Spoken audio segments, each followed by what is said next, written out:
कक्षा 8 के सभी विद्यार्थीगण, हम पढ़ेंगे हिंदी विषय में अगला पाठ 16, जिसमें हम पढ़ेंगे आज मंत्र कहानी। पाठ 16 है हमारा, जिसका शीर्षक है मंत्र। वो पाठ एक कहानी पाठ है, जिसमें हमें एक कहानी पढ़ाई जाएगी और हम पढ़ेंगे।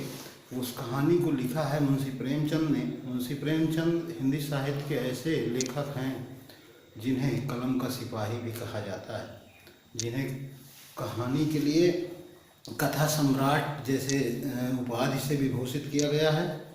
और उनका वास्तविक नाम पहले जो था, जब वो रचना नहीं रचते थे तो धनपत राय उन्हें कहते थे। उनकी सबसे बड़ी खासियत ये है कि वो सदैव ग्रामीण परिवेश में रहे और ग्रामीण परिवेश को ही अपने ग्रंथों में, अपनी पुस्तकों में दिखाने का प्रयास किया। उनके बहुत सारे उपन्यास भी हैं, गबन, गोदान, बहुत सारे नाटक भी हैं। उन्हीं में से एक नाटक से ही ये कहानी आपको दी गई है पढ़ने के लिए। इसमें जो उनकी कहानियाँ ज़्यादातर मानसरोवर नामक एक ग्रंथ है उनका, उसमें संकलित हैं। और सेवा सदन, गबन, गोदान ये भी उनके उपन्यास हैं। ये भी बहुत सुंदर इनमें कथाएँ हैं। जो भी कहानी है वो बहुत अच्छी है। उनका जन्म हुआ था बनारस के समीप लम्ही गांव में 31 जुलाई 1880 को, और मृत्यु हुई थी उनकी 8 अक्टूबर 1936 को। इस प्रकार से उनका अंत हुआ था। उनके बारे में मैंने जो आपको बताया कि उन्होंने सदैव ग्रामीण परिवेश में जीवन बिताया था और उसी का चित्रण सदैव अपनी सभी उपन्यासों में, सभी कहानियों में, अपने लेखन कला के माध्यम से उन्होंने समाज के सामने रखने का प्रयास किया था। समाज के सामने वो सामाजिक विषमता जो है हमारे समाज में, उसको चित्रित किया था। इस कहानी के बारे में हम जान लेते हैं। इस कहानी में हमें इस पाठ के माध्यम से यह शिक्षा देने का प्रयास किया गया है कि हम ये जान सकें कि जब व्यक्ति बहुत पैसे वाला होता है, जब बहुत ज़्यादा उसके पास धन होता है, तो एक गरीब व्यक्ति की किस तरह से अवहेलना करता है, उसकी कोई वैल्यू नहीं करता है, उसकी कोई इज्जत नहीं होती उसकी निगाह में।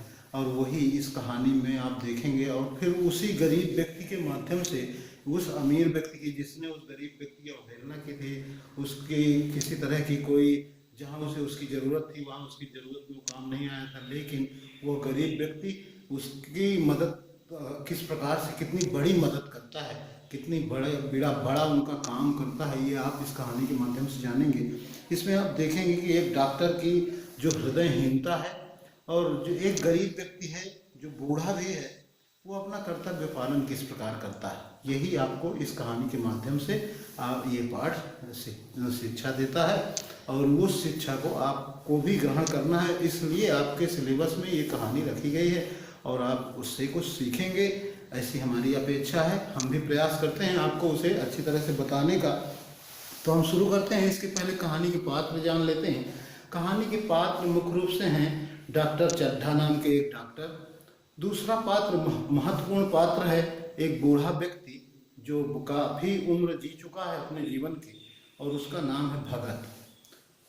साथ में अब बाकी पात्र कौन कौन से हैं, उनमें डॉक्टर चड्ढा का एक लड़का है, कैलाश उसका नाम है, उसकी एक क्लासमेट है, उसका नाम मृणालिनी है। और बूढ़े व्यक्ति के लड़के का भी नाम का जिक्र है इसमें, क्योंकि कहानी की शुरुआत उसी बच्चे की बीमारी से होती है। वो उसका नाम पन्ना है। बूढ़े व्यक्ति के बेटे का नाम पन्ना है। इस प्रकार ये कहानी के कुछ मुख्य पात्र हैं। इन पात्रों पर ही सारी कहानी टिकी हुई है और इन्हीं के मध्य ये कहानी चलती है पूरी। आप देखेंगे, मैं आपको अब इस कहानी का सारांश ही बता पाऊंगा वीडियो के माध्यम से, क्योंकि कहानी भी ये आप देख रहे होंगे बुक में अगर, तो देखेंगे कितनी बड़ी कहानी है। इसलिए इसे वीडियो के माध्यम से पढ़ा पाना तो संभव नहीं है पूरा एक एक करके, लेकिन मैं कोशिश करता हूँ जितना हो सकेगा आपकी कठिनाई दूर करने का प्रयास करूँगा। शब्दार्थ के माध्यम से आपको उन कठिन शब्दों का अर्थ मैं देने का प्रयास करूँगा जो इस कहानी के पढ़ने के दौरान आपको मिलेंगे। मैंने उन्हें यहाँ पर बोर्ड में लिख रखा है और इनको मैं कहानी के साथ जैसे इनका प्रयोग होगा मैं आपको समझाता रहूँगा। तो चलिए मैं आपको कहानी का सारांश बताने का प्रयास करता हूँ और आप उसे समझने का प्रयास करेंगे। बुक को अच्छी प्रकार से, इस पाठ को पढ़ेंगे इसलिए कह रहा हूँ क्योंकि पढ़ेंगे नहीं तो आप मेरी कहानी को ही सुनकर इसे पूरी तरह से नहीं समझ पाएंगे। और मैं कहानी का सारांश आपको बता रहा हूँ, समरी बता रहा हूँ, ये मैं आपको पहले ही कह देता हूँ। पूरा पाठ पढ़ा पाना एक वीडियो में संभव नहीं है, और वीडियो और क्लास में भी शायद हम इसे एक क्लास में पूरा नहीं कर सकते, क्योंकि बहुत बड़ा पाठ है, कहानी क्योंकि बड़ी है। तो चलिए हम कहानी शुरू करते हैं। कहानी ये है कि एक संध्या का समय था, डॉक्टर चड्ढा अपने घर में थे। उसी समय एक बूढ़ा व्यक्ति अपना बालक लेके आता है जो बहुत बीमार है, और डॉक्टर चड्ढा शाम के समय गोल्फ एक खेल होता है, उसको खेलने के लिए तैयार हैं। मोटर गाड़ी पे बैठने के लिए उनकी मोटर गाड़ी सामने खड़ी है, और बूढ़ा व्यक्ति आवाज़ लगाता है। बूढ़ा व्यक्ति की आवाज़ सुनकर वो बाहर निकलते हैं और पूछते हैं कि क्या बात है। तो बताता है कि मेरा बच्चा है, उसे एक निगाह देख लीजिए, वो 3-4 दिन से बीमार है। ऐसे इतना दुखी आर्त स्वर में, मतलब दुख भरी आवाज़ में वो बोलता है, और दुख भरी आवाज़ में बोलने की वजह से वो पूरी बात भी नहीं कहता। तभी वो अमीर, वो धन दौलत वाले डॉक्टर साहब, डॉक्टर चड्ढा, उसकी बिना पूरी बात सुने ही कह देते हैं आज नहीं कल आना, और कहते हैं ये मेरे खेलने का समय है, मैं खेलने जा रहा हूँ। ऐसे दूसरी ऐसी मतलब टोन में उनसे कहते हैं कि वो समझ जाता है कि मेरा अब यहाँ भी कोई काम होने वाला नहीं है, क्योंकि वो अपने बच्चे को कई जगह दिखाने के बाद वहाँ पहुँचा था। ऐसी स्थिति में डॉक्टर चड्ढा अपनी मोटर गाड़ी में सवार होकर गोल्फ खेलने निकल जाते हैं। इधर वो निराश हताश होकर अपने घर के लिए लौटता है, और घर आने के बाद क्या होता है उसके साथ, उसका बच्चा जो 4 दिनों से लगभग बहुत ज़्यादा बीमार था, वो बूढ़ा भगत, जिसका नाम है, बूढ़ा व्यक्ति का भगत नाम है, और वो भगत बताता है डॉक्टर के सामने कि 4 दिन से, ऐसे कह के रुक जाता है। और इसे आप देखेंगे बुक में ऐसे ही लिखा है, और डरता भी रहता है वो अंदर से थोड़ा सा। जो धन दौलत वाला व्यक्ति होता है उसके पास गरीब आदमी जाता है तो एकाएक बहुत खुल के नहीं बोल पाता है, थोड़ा सा अंदर से सहमा हुआ होता है। वही स्थिति उस बूढ़े भगत की थी, और ऊपर से बीमार बच्चा उसका था, तो इस वजह से दुखी भी था। तो इस तरह की स्थिति में वो वापस उसे लेके जब आता है तो उसका बच्चा मर जाता है। उसके 7 बच्चे इसी तरह से बीमार हो के मर चुके होते हैं। 6 बच्चे मर चुके होते हैं, 7वां ये भी मर जाता है, जो उसके लिए दीपक की तरह था, उसकी ज़िंदगी की रोशनी की तरह था, और उसकी ज़िंदगी की रोशनी, ज़िंदगी का दिया उसका बुझ जाता है। वो बहुत दुखी होता है, और भगवान पर उस गाड़ी को देखता रहता है। उस समय भी जब वो जाता है डॉक्टर खेलने के लिए मोटर गाड़ी पे सवार होकर, तो उस समय वो गाड़ी भी देखता रहता है, कुछ देर खड़ा होके, तुरंत वहाँ से नहीं चला आता है। लेकिन हाँ ये है कि जब जैसे वहाँ से आता है तो वो देखता है कि मेरा बच्चा अब बचेगा नहीं, और शायद इसकी हालत बिगड़ती जा रही है, और वो मर जाता है। आगे क्या होता है, आगे कई साल गुजर जाने के बाद डॉक्टर चड्ढा के भी बच्चे 2 होते हैं, और 2 बच्चों में एक लड़का और एक लड़की होती है। उसमें से एक लड़की जो है वो उसका विवाह कर देते हैं, वो अपने घर चली जाती है, और लड़का कॉलेज में पढ़ने चला जाता है। लेकिन हाँ ये जरूर है कि वो लड़का जो था डॉक्टर चड्ढा का, उसको माता पिता के जीवन का वो आधार तो था ही, क्योंकि एक ही था। उसके गुण बहुत अच्छे थे, वो बच्चा बहुत अच्छा संस्कारी बालक था। वो पूरी तरह से शील और विनय का पुतला कहा गया है, मतलब विनम्र बहुत था, उसमें शीलता थी, मतलब दूसरे के लिए प्रेम भाव उसके अंदर था, विनम्र था, को किसी से भी बहुत अपने बाप के जैसे स्वभाव वाला नहीं था। विद्यालय, जिस विद्यालय में पढ़ता था उसका गौरव था, मतलब विद्यालय में भी उसके क्रियाकलापों की वजह से उसे जाना जाता था। युवक समाज जो उसका था, उसके साथ के लोग जो थे, उसके साथी लोग जो थे, उनमें भी वो अपनी अलग शोभा बना के रखा हुआ था। उसके मुखमंडल में भी एक विशेष प्रकार का तेज था, जिसके कारण से एक विशेष प्रकार की सुंदरता झलकती थी। और आज मतलब इसमें कहानी में वर्णन है कि इतने दिन हो गए हैं कि 20 साल का लगभग वो हो गया है, और उसकी 20वीं सालगिरह अर्थात 20वीं वर्षगांठ जो मनाई जा रही है, उसका फंक्शन का जिक्र है इस कहानी में। उस फंक्शन में सब तरफ कई शहर के अमीर लोग बैठे हुए हैं। अमीर कहते हैं धन दौलत वाले को। रईस शब्द जो इसमें प्रयोग हुआ है, रईस शब्द का मतलब होता है धन दौलत वाला, अमीर व्यक्ति। तो दोनों एक दूसरी तरफ बैठे हैं। सहपाठी भी कॉलेज के उसके निमंत्रित थे, आमंत्रण पत्र मिला था उन्हें भी, तो वो भी आए थे सालगिरह में। सालगिरह वर्षगांठ को कहते हैं, मैं जो कहता हूँ 20वीं वर्षगांठ, मतलब 20वां जन्मदिन था उसका। किसका? कैलाश उसका नाम था बच्चे का, और वो डॉक्टर चड्ढा का बालक था। तो इस प्रकार से वो एक फंक्शन जो आयोजित हुआ था वो शाम का समय था, शाम के समय आयोजित हुआ था। उसमें सब लोग इधर उधर जो है देख रहे थे कि कैलाश दौड़ रहा है, कभी इसका सुनता है कभी उसका सुनता है, और वो ध्यान भी नहीं दे रहा है कि आज मेरा ही जन्मदिन है और मैं अपने ही जन्मदिन में कुछ कपड़े भी ढंग से नहीं पहने था, नंगे सिर नंगे पाँव, कभी इधर के मित्रों की आओ भगत करता था, कभी उधर जाता था, कोई कहता था कैलाश इधर आना, कोई कहता था कैलाश क्या इधर ही रहोगे, मतलब उनके कहने का मतलब था कि हमारे पास नहीं आओगे। इस प्रकार की बातें होती, कोई उससे हंसी मजाक करता। चुहले शब्द एक इसमें आ रहा है, चुहले का मतलब होता है मजाक करना। बेचारे को जरा भी सांस लेने, दम मारने का मतलब सांस लेने का भी अवकाश नहीं मिलता था, मतलब थोड़ा समय नहीं मिलता था। सहसा अचानक एक रमणी, रमणी का मतलब होता है जवान स्त्री, जिसे हम युवती भी कहते हैं, उसके पास आकर कहती है, क्यों कैलाश तुम्हारा सांप कहाँ है, जरा मुझे दिखा दो। अब मैं आपको बताना चाहूँगा कि वो कैलाश नाम का बालक जो 20 साल का हो चुका था, उसको एक शौक था। वो शौक ये था कि वो जहरीले सांपों, मतलब सांपों की कई प्रकार की प्रजातियों को अपने पास पालने के लिए पाल के रखना चाहता था, और इसके लिए उसने कई सांप पाल भी रखे थे। और एक उसे शौक था, वो एक ये शौक था कि सांपों से संबंधित जो जड़ियाँ होती हैं, जड़ियाँ यानी जड़ी बूटी जिन्हें हम कहते हैं, उनको भी वो एकत्र करता रहता था। उसके लिए अगर उसे बहुत धन गंवाना पड़ता था तो वो पैसे से भी उन्हें खरीद लाता था, लेकिन उसका ये शौक था, वो उन्हें एकत्र करता था। और सांप भी विभिन्न प्रकार प्रजाति के, विभिन्न प्रजातियों के सांप वो उसको पालने का भी एक शौक था, तो ये कार्य वो करता था। तो इसी में उसकी जो सहपाठिनी थी, ये मृणालिनी उसका नाम था, वो जब देखती है तो कैलाश के उस जन्मदिन के दिन आई है और कहती है कि तुम्हारा सांप कहाँ है। इसने कभी शायद चर्चा की होगी विद्यालय में कि मैंने सांप पाल रखे हैं, तो वो इससे सांप के लिए कहती है, तो वो कहती है मुझे अभी क्षमा करो। कैलाश कहता है मुझे अभी क्षमा करो, मैं अभी ये नहीं कर सकता क्योंकि मैं बिजी चल रहा हूँ, सब मेहमान लोग हैं और इस समय उसे दिखा पाना संभव नहीं है। मृणालिनी ने आग्रह किया तो उसने कहा कि नहीं, मृणालिनी ने कहा कि नहीं तुम्हें दिखाना ही पड़ेगा, मैं आज नहीं मानूंगी, तो तुम रोज कल कल करते हो। ऐसा कभी कहा होगा कैलाश ने शायद उससे कि कल दिखाऊंगा कल दिखाऊंगा, तो कहती रोज कल कल तुम करते हो। तो कैलाश कहता है कि ठीक है मैं कल दिखाऊंगा, अभी कमरे में थोड़ी भी जगह नहीं, तिल रखने की, जो कहता है वो तिल रखने की जगह नहीं मिलेगी, इसका मतलब होता है कि थोड़ी भी जगह नहीं मिलेगी। मृणालिनी कहती है ठीक है, इस वक्त सांपों का तमाशा नहीं देखना चाहती, चलो ठीक है। छुट्टी हुई कहती है, मतलब अब मैं फ्री हुई। अब कैलाश को सांपों को पालने, खिलाने और नचाने का शौक था, जैसा मैंने आपको पहले बताया। बूढ़े सफेरे से उसने ये सब चीजें सीखी थी। एक बूढ़ा सफेरा कोई मिला था उसे, जिसको जिससे उसने सीखा था। यहाँ एक बात लिखी है, मर्ज था। क्या मर्ज था? उसे जड़ी बूटियां जमा करने का मर्ज था।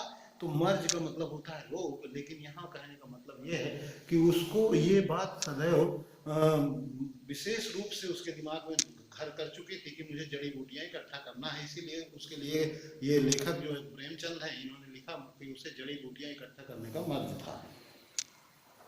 अब उसका सबसे बड़ा व्यसन, बुरी आदत, इसमें एक लिखी है, व्यसन का मतलब होता है बुरी आदत। वो ये थी कि कहीं पता भर मिल जाए कि किसी के पास कोई जड़ी है तो उसे चैन नहीं आता था।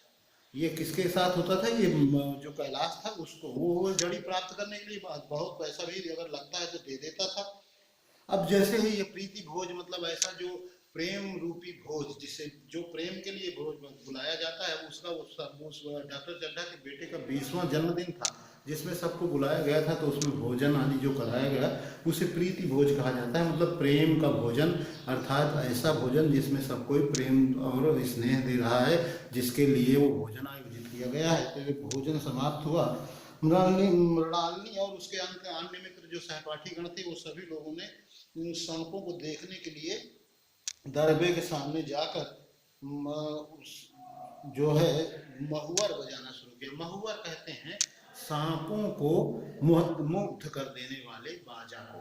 महुअर महुअर कहते हैं, जो सपेरे ज्यादातर बजाते हैं, जिसे हम लोग बीन कहते हैं, वो उसी को प्रेमचंद महुअर लिखते हैं और देहात में इसे महुअर ही कहते हैं। ये अक्सर बनाया जाता है। तुम सूखी हुई, जिसे आप लोग यहाँ कद्दू कहते हैं, उसे कुछ जगह तुम्बी भी कहा जाता है, तो सूखी हुई तुम्बी से बनाया जाता है। उसका ऊपरी हिस्सा सूखी हुई तुम्बी का होता है, उसे खोखला करके उसमें फूंकने के लिए हवा इकट्ठा होती है और नीचे नरकट की दो नरकट की दो वो लगा दी जाती है पेंसिल के आकार की, उसमें छेद होते हैं, वो बंसी के आकार के उसमें छेद बनाकर उसी से धुन निकाली जाती है। इस तरह का बाजा होता है जो सांपों को मंत्रमुग्ध कर देता है जब ये बजता है, और इसी को बजाकर सांप ज़्यादातर दिखाए जाते हैं, नचाए जाते हैं। वे सांप की एक एक बात और एक एक भाव को भी समझता था। कौन? वो जो कैलाश था, और इसी तरह सांप भी उसे समझने लगे थे। लेकिन जब वो इस तरह के काम करता तो उसने थोड़ा सा एक सांप लिया और उसे हाथ में लपेट लिया, एक सांप लिया उसे गर्दन में डाल लिया। मृणालिनी बार बार मना करती रही, उसको थोड़ा सा डर लगने लगा, क्योंकि वो स्त्री जाति थी, उसको लग रहा था कि ये सर्प जरूर लिए है, कहीं इसको काट न ले, कहीं इसको चोट न पहुंचा दे। तो वो मना करती रही कि इस तरह मत करो, लेकिन वो नहीं मान रहा था, क्योंकि उसको आश्वस्त था कि मेरे साथ, इनके साथ मैं अक्सर खेलता रहता हूँ, ये मुझे नुकसान नहीं पहुंचाएंगे। और वो ये बात कह रहा है, इनसे दोस्तों से भी कहा कि ये तभी किसी को काटता है जब इसे विश्वास हो जाता है कि ये मुझे नुकसान पहुंचाना चाहता है, नहीं ये कभी नहीं काटता। तो कुछ उसमें से जो उसके दोस्त थे उनमें से एक किसी दोस्त ने कह दिया कि नहीं नहीं ऐसा नहीं है, तुमने इनके दांत तोड़ डाले होंगे। ऐसा कहने से कैलाश हंसकर बोलता है कि दांत तोड़ना तो मदारियों का काम है, मेरा काम नहीं है। दांत तोड़ना मदारियों का काम है। मदारी उन्हें कहते हैं जो सांप गली गली में जाकर दिखाते हैं और नचाते हैं। तो ऐसा कहता है, फिर कहता है किसी के मैंने दांत नहीं तोड़े हैं, कहो तो दिखा दो। कहकर उसने एक काले सांप को पकड़ लिया और उसका क्या किया, उसको पकड़ने के बाद बोला मेरे पास इससे बड़ा कोई जहरीला सांप नहीं, मतलब सबसे जहरीले सांप को उसने पकड़ा था, और अगर वो काट ले तो आनन फानन में आदमी मर जाए, ऐसा बता भी देता है। लहर भी ना आए, लहर भी ना आए का मतलब होता है जब सर्प काटता है तो उसके बाद आदमी थोड़ा सा लहर देता है। ये केवल जहरीले सांप के या जहरीले बिच्छू के काटने से होता है, और जो मंत्र के द्वारा झाड़ फूंक करते हैं उन लोगों को ये लहर से क्या आवाज़ मिलती है, क्या सुनाई देता है, ये वही समझ पाते हैं, इसीलिए इसे लहर देना कहते हैं। तो वो भी कहता है लहर भी ना आए। तो लहर भी ना आए का मतलब है कि सर्प के काटने के बाद उस व्यक्ति के द्वारा इंगित किया जाना कि उसे किसने काटा है, वो चीज जो होती है उसे लहर देना कहते हैं।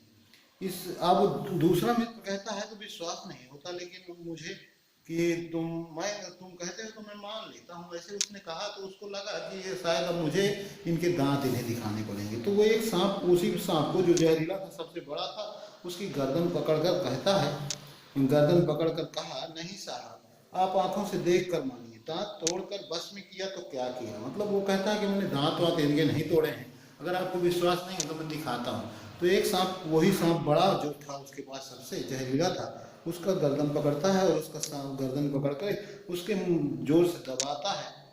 ऐसा दबाने के बाद उसके मुंह को खोलकर उसके दांत निकाल के दिखाता है। जब ऐसा करता है तो वह कहता है कि अगर सांप को ये विश्वास हो जाए कि ये उसका, हम जो सांप जिसके पास है वो उसे मारने के लिए नहीं लिए है बल्कि उसका हितैषी है, तो वो उसे कभी नहीं काटता है। लेकिन यही गलती हो गई यहीं पे कैलाश को, ये जब उसको कर रहा था उस समय सांप को ये विश्वास नहीं हुआ कि ये मुझे मारने के लिए ऐसा नहीं करता। उसे शंका हो गई कि शायद ये मुझे मारने के लिए मेरी गर्दन दबा रहा है, मेरा मुंह फाड़ रहा है। इसी वजह से क्या किया, मृणालिनी ने उसका हाथ पकड़ कर खींचा, मना किया कैलाश को कि ऐसा मत करो। लेकिन कैलाश को ये मना करने के बाद भी वो नहीं मानी। कैलाश सांप की गर्दन पकड़कर जोर जोर से दबाने लगा, इतनी जोर से दबाई कि उसका मुंह लाल हो गया। सांप ने अब तक उसके हाथों में ऐसा व्यवहार न देखा था, मतलब सांप के साथ उसने, कैलाश ने कभी इस तरह का व्यवहार नहीं किया था। अचानक ऐसा व्यवहार सांप के साथ करता है तो सांप उस समय तो उसकी पकड़ में होता है, जैसे उसके मुंह फाड़ के उसने दांत दिखा देता है, वैसे ही उसको लगता है कि अब ये काम हो गया, तो हाथ ढीला करता है। हाथ ढीला करता है जैसे ही, वैसे ही वो सर्प उसके हाथ की उंगली में काट लेता है। मित्रों के शंका निवारण के लिए किया था उसने, लेकिन जब उसके काट लेता है हाथ में तो वो गर्दन नरम पड़ते ही उसके सिर उठाकर उंगली, कैलाश की उंगली में जोर से जब वो काट लेता है, उंगली से खून टप टप बहने लगता है। कैलाश को बताया ही हमने कि वो जड़ी बूटियां रखने का भी उसे शौक था, मर्ज था। इस वजह से कैलाश कहता है कि वो वहाँ जो मेरे मेज की दराज है, मेज की दराज में एक जड़ी रखी हुई है, उसे पीस कर यहाँ लगा देने से घातक विषी भी रफू चक्कर हो जाता है, मतलब गायब हो जाता है। रफू चक्कर हो जाना मतलब गायब हो जाना होता है। तो यहाँ जो है वो ये बताता है कि घातक से घातक, प्राण घातक का मतलब जो प्राण ले सकता है, ऐसा विष भी उस जड़ी को लगा देने से रफू चक्कर हो जाता है, मतलब गायब हो जाता है। तो ऐसा किया जाता है, पितरों में हलचल बढ़ जाती है, सब डर जाते हैं कि इतना खून निकल रहा है, इसको सांप ने काट लिया है। तो बाहर महफिल में भी खबर हो जाती है, जो जितने लोग बैठे थे, मेहमान लोग बैठे थे उसके वर्षगांठ में आए थे, खाना पीना तो हो ही चुका था जैसा कि आपको बताया गया। फौरन उंगली की जड़ में कसकर बांधी गई, जड़ी पीसने के बाद लगा दी गई। इसके बाद भी सर्प के काटने का विष उस पर असर करता रहा और धीरे धीरे वो कैलाश मृत प्राय सा होने लगा। उसकी आंखें बिल्कुल गड़बड़ा गई, प्रतिक्षण उसकी हालत बिगड़ती जा रही थी, प्रतिक्षण उसकी हालत बिगड़ती जा रही थी, आंखें उसकी पथरा गई थी और ऐसी स्थिति आ गई कि वो लगने लगा कि उसका हाथ पांव ठंडे हो गए और लगने लगा कि ये मरने के लक्षण इस पर दिखाई देने लगे। इस प्रकार से पूरे घर में कोहराम मच गया। कोहराम मचने का कारण ये था कि उसकी हालत अब मरणासन हो गई थी। सबको लगने लगा था कि ये कैलाश अब शायद इस सर्प के जहर के आगोश में आ गया है, इस सर्प के काट लेने से शायद ये मर जाएगा। इस वजह से पूरे घर में कोहराम मच गया। कोहराम मचना होता है हड़कंप मच जाना, हल्ला गुल्ला होने लगना।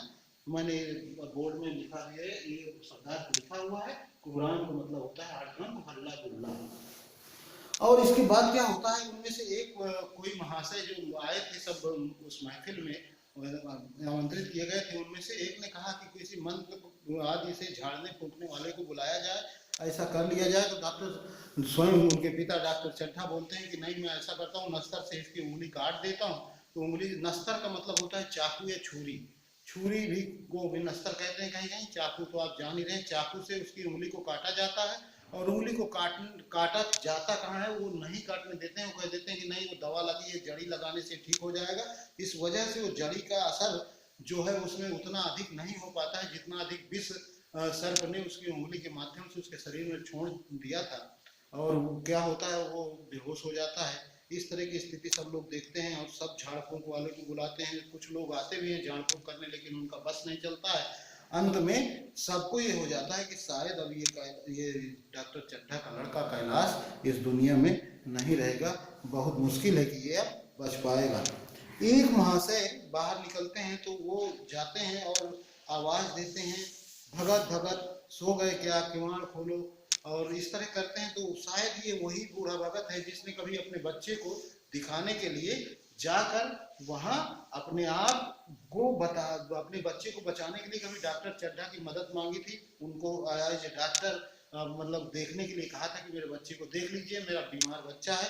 वही भगत को अब कोई आवाज दे रहा है कि क्या आवाज दे रहा है, भगत भगत सो गए क्या, किवाड़ खोलो। भगत ने उठकर किवाड़ खोले। एक आदमी ने अंदर जाकर कुछ सुना, डॉक्टर चड्ढा बाबू के लड़के को सांप ने काट लिया।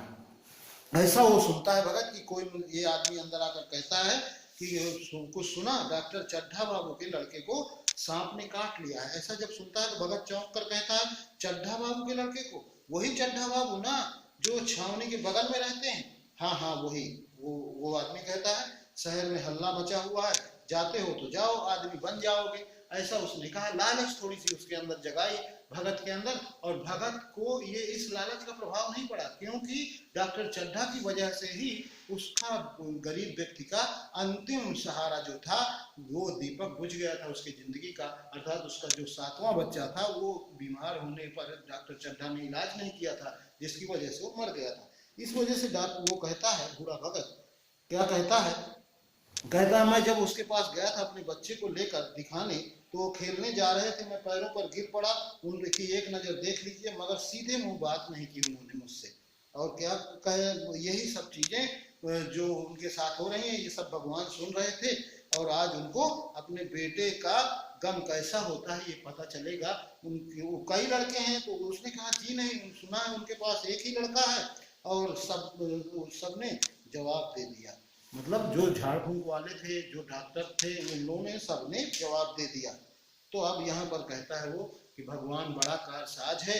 उसी वक्त मेरी आंखों से आंसू निकल पड़े थे, पर उसको तनिक भी दया नहीं आई थी। ये अपने बारे में कहता है भगत कि जब मेरा इस तरह का हाल हुआ था, जब मेरा बेटा बीमार हुआ था, तो मैं उसके पास गया था और उसको बिल्कुल दया नहीं आई थी मेरे ऊपर, आज उसके ऊपर बीत रही है तो वो समझेगा। फिर आगे क्या होता है, आगे भगत किवाड़ बंद कर लेता है और अपने अंदर घर में रहता है। उसकी पत्नी बुढ़िया भी रहती है साथ में। उस बुढ़िया के साथ भगत रहता तो जरूर है, लेकिन रात भर वो चाल फेर करता रहता है। उसके मन में ये चलता रहता है कि कैसे पता नहीं, वो पहले तो सोचता है कि जो भी इसकी मतलब अंदर से इसके अंदर गुरूर है जो पैसे का, ये सारा गुरूर इसका निकल जाएगा। इसके बच्चे को जब ये तकलीफ हो गई है और कोई ठीक नहीं कर पा रहा है तो इसका भी बच्चा इससे छिन जाएगा, तो इसकी सारी साहिबी निकल जाएगी, ऐसा बोलता है भगत। तो जहाँ बच्चे गए थे वहाँ एक और चला गया, तो तुम्हारा तो राज सोना हो जाएगा, ये सब सोचता है। पहले तो उसके अंदर ये ऐसा इसलिए सोचता है क्योंकि बदले की भावना जागृत हो जाती है। उसके बेटे की भी मृत्यु डॉक्टर चड्ढा की वजह से हुई थी, इसलिए वो ये सब सोचता है। फिर उसके बाद क्या होता है, वो थोड़ा सा अंदर से उसके अंदर दया का भाव जागृत होता है और देख वो रात बहुत हो चुकी होती है, अपना घर का दरवाजा खोलता है और घर का दरवाजा खोल के उसकी बूढ़ी जो पत्नी है वो सोने का जो है सोने का प्रयास कर रही होती है। दरवाजा जैसे खोलता है तो उसकी पत्नी कहती है क्या जा रहे हो क्या डॉक्टर चड्ढा के घर? तो वो क्या बहाना करता है, हालांकि वो जाना ही चाह रहा था, उसका मन कर रहा था कि मैं जाके उसको ठीक ही कराऊं, उसको झाड़ फूंक को जो भी करना पड़ेगा उसकी जान बचा ही आऊं। तभी वो बूढ़ी उसकी पत्नी कहती है कि तुम वहीं जा रहे हो ना, अभी तो कह रहे थे ऐसा कि मतलब मैं नहीं जाऊंगा, मेरा बच्चा उसी के कारण मरा है, लेकिन तुम जा रहे हो ना। ऐसा जब कहा तो कहा नहीं नहीं, मैं देख रहा हूँ कि कितनी रात हो गई है, कितनी रात बाकी है। और फिर दरवाजा बंद करके अंदर हो जाता है। थोड़ी देर वो अंदर रहता है और कुछ देर बाद जब उसकी पत्नी ढंग सो जाती है तो बड़े आराम से धीरे से दरवाजा खोलकर वो बाहर निकल जाता है। और निकलने के बाद वो जा पहुंचता है डॉक्टर चड्ढा की हवेली में बाहर पहुंचते ही आवाज देता है तो डॉक्टर चड्ढा निकलते हैं। लेकिन आज डॉक्टर चड्ढा का वो रुतबा जो उस समय था आज नहीं रहा।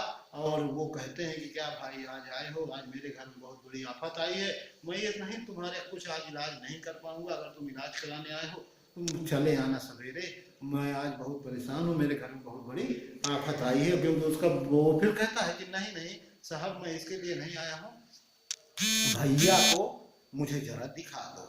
तो ये बात जब कहता है तो भैया मतलब वो कैलाश को देखने की बात करता है और कहता है कि मैं देखने आया हूँ उसे, और हो सकता है भगवान बहुत सबका रक्षा करने वाला है, हो सकता है मैं उसे बचा दूं, उसकी जीवन लीला समाप्त होने से पहले वो ठीक हो जाए। तो ऐसा कहने पर वो अंदर जाता है और उसको देखता है। उसकी स्थिति को देखकर भगत कहता है कि नहीं अभी कुछ नहीं बिगड़ा है, और मुस्कुरा कर बोलता है कि अभी इसमें जान बाकी है और ये बच जाएगा। तो उसके लिए कहता है कि कहारों को पानी की पाइपलाइन बंद हो चुका था, पाइपलाइन से वहां पानी आ रहा था, तो कहारों को बुलाया जाता है। वो कहता है कि पानी की व्यवस्था कराइए, इसको नहलाइए, नहलाने की व्यवस्था कराइए। तो उसको पूरी तरह से पानी से नहलवाता है, जड़ी बूटी और मंत्र का आदि का प्रयोग करता हुआ उसको सुबह तक जैसे ही सवेरा होने को होता है तब तक में वो ऐसा कर देता है कि वो कैलाश पुनः जीवित हो जाता है। ये कार्य करने के बाद घर में हंसी उल्लास का माहौल तो बन ही जाता है। और ये सब करने के बाद उनको जब याद आता है कि जिसने ये किया है चलिए हम उसके पास चलते हैं, उसको धन्यवाद देते हैं, तब तक ये बूढ़ा भगत वहां से निकल चुका होता है। वहां ये इनाम लेने के चक्कर में रुका नहीं रहता। यही इसका कर्तव्य पालन आपको दिख इस कहानी के माध्यम से बताया गया है। और आपको इससे यही सीख मिलती है कि उसके पुत्र को भले उसने मार दिया था, लेकिन उसको मंत्र आता था, उसको झाड़ना आता था, सांप के काटे हुए व्यक्ति को ठीक करना आता था। तो उसने बदले की भावना उसके मन में जरूर थी, लेकिन उसका जो काम था उस काम के अधिकार में, मन के अधिकार में उसका कर्म नहीं था। उसने अपने कर्म को किया और उसके बच्चे को जाकर बचाया। और फिर जो उससे मिलने वाला प्रतिफल है, जो उससे मिलने वाला उस अमीर उस परिवार से, बड़े धन दौलत वाले परिवार से मिलने वाला प्रतिफल है, उसको भी उसने नहीं लिया और वापस अपने यहाँ चला आया। बस यही बात जो है डॉक्टर चड्ढा को भी सुधरने के लिए वो काफी थी। डॉक्टर चड्ढा को भी याद आता है कि कभी मैंने शायद जिस बेटे को देखने के लिए मना कर दिया था, वो बेटा इसी बूढ़े भगत का था, और ये वही बूढ़ा भगत है जिसने आज मेरे बेटे की जान बचा ली है। इस प्रकार से ये कहानी वहां पहुंचती है जहां इसका उत्तरार्ध हो जाता है, अर्थात समापन की ओर पहुंच जाती है। पत्नी से फिर कहता है डॉक्टर चड्ढा कि मैं जीवन पर्यंत अर्थात जीवन भर जब तक मेरी जिंदगी रहेगी तब तक ऐसा आदर्श मैंने सीख लिया है इस बूढ़े व्यक्ति की सज्जनता से कि वो मुझे जीवन भर मेरे सामने रहेगा, कभी मुझे भूलेगा नहीं। और जो मैंने अपराध किया है इसके लिए मैं इसे जब भी कहीं मिलेगा मैं इसके पैरों में गिरकर इससे क्षमा मांगूंगा, मैं अपने अपराध की क्षमा मांगूंगा। इस प्रकार से इस कहानी का अंत होता है। ये कहानी का मैंने आपको सारांश बताया। ये कहानी बहुत बड़ी है, इसको आप बहुत ढंग से अपने पाठ्य पुस्तक से घर में एक एक शब्दों को देखकर बहुत अच्छे से पढ़िएगा। जो कठिन शब्द है वो मैंने यहाँ लिखे हैं। देखिए, औषधालय शब्द एक प्रयोग हुआ है। औषधालय का मतलब चिकित्सालय होता है और चिकित्सालय को ही हम अपनी बोलचाल की भाषा में अस्पताल कहते हैं। दूसरा है घुड़कना। घुड़कना का मतलब होता है डराना। जब वो जाता है भगत तो वहां पर वो घुड़कने की बात करता है कि मैं गया तो, लेकिन वो सोच रहा था कि ऐसे डायरेक्ट घुस जाऊंगा तो कोई मुझे घुड़क न दे। तो घुड़क न दे मतलब डरा न दे, कोई डांट न दे, इसकी बात है। निगाह का मतलब होता है दृष्टि। दृष्टि जो अगर आप नहीं समझ पा रहे हैं तो दृष्टि को हम अपनी बोलचाल की भाषा में नजर कहते हैं। बढ़ती का मतलब होता है तरक्की। जो हमारी तरक्की होती है उसके लिए वो बूढ़ा भगत ये शब्द प्रयोग करता है, बढ़ती। दीन बंधु का मतलब होता है गरीबों की सहायता करने वाला। निश्चल का मतलब होता है बिना चले अर्थात बिना हिले डुले। आमोद प्रमोद मतलब होता है मनोरंजन आदि के लिए, जो दिल बहलाने के लिए हम साधन उपयोग करते हैं उनको आमोद प्रमोद कहते हैं। निर्मम का मतलब होता है जिसके अंदर ममता ना हो। घातक का मतलब होता है खतरनाक। और नस्ता का मतलब होता है चाकू। कुहराम का मतलब होता है हड़कंप, हल्ला गुल्ला भी इसे कहते हैं। वखत, वखत शब्द जो प्रयोग हुआ ये वक्त शब्द का तद्भव शब्द है। इसे हम, इसका मतलब होता है वक्त का मतलब समय होता है तो हमने लिखा है, वक्त का मतलब समय, मैंने ब्रैकेट में लिखा है वक्त। नेकी का मतलब होता है भलाई। आर्त स्वर का मतलब होता है दुख भरी आवाज। अमीर का मतलब होता है क्या होता है धन दौलत वाला। इसी को इसमें प्रेमचंद ने रईस भी लिखा है, तो रईस का मतलब वही होता है अमीर धन दौलत वाला। रमणी का मतलब होता है एक युवती अर्थात जवान स्त्री। महुवर, महुवर जो है एक प्रकार का वाद्य यंत्र होता है जो सांपों आदि को नचाने और उनको मुग्ध करने के लिए प्रयोग किया जाता है। इसको हम इसलिए वो ब्रैकेट में हमने लिखा है बाजा, अर्थात ये एक प्रकार का बाजा भी होता है। प्रतिकार का मतलब होता है बदले की भावना। प्रतिकार, मन में प्रतिकार था पर बूढ़े भगत के, तो मन में उसके क्या प्रतिकार था, मन में उसके बदले की भावना थी। क्या मन में बदले की भावना थी कि इसने मेरे बेटे का इलाज नहीं किया जिसकी वजह से मेरा बेटा मर गया है, इस वजह से मैं भी इसके बेटे को सांप ने काट लिया है तो मैं मंत्र फूंकने और दवा करने या झाड़ने नहीं जाऊंगा। इस प्रकार से हमने कहानी को बहुत अच्छी प्रकार से जान लिया है। इसका सारांश मैंने आपके सामने रखा है। पूरे एक एक शब्द को तो नहीं पढ़ा पाया वीडियो में, लेकिन फिर भी सारांश में ही ये वीडियो बहुत लंबा हो गया होगा संभवतः। और आप लोग इस वीडियो को देखकर इस कहानी को बड़े अच्छे से किताब से पढ़ेंगे। इसके प्रश्नों के उत्तर मैं आपको पीडीएफ के माध्यम से पहुंचा दूंगा ग्रुप में, और इसके जो बुक में जो भरने का स्थान है, रिक्त स्थान है, उनको भी भर के भेज दूंगा। धन्यवाद।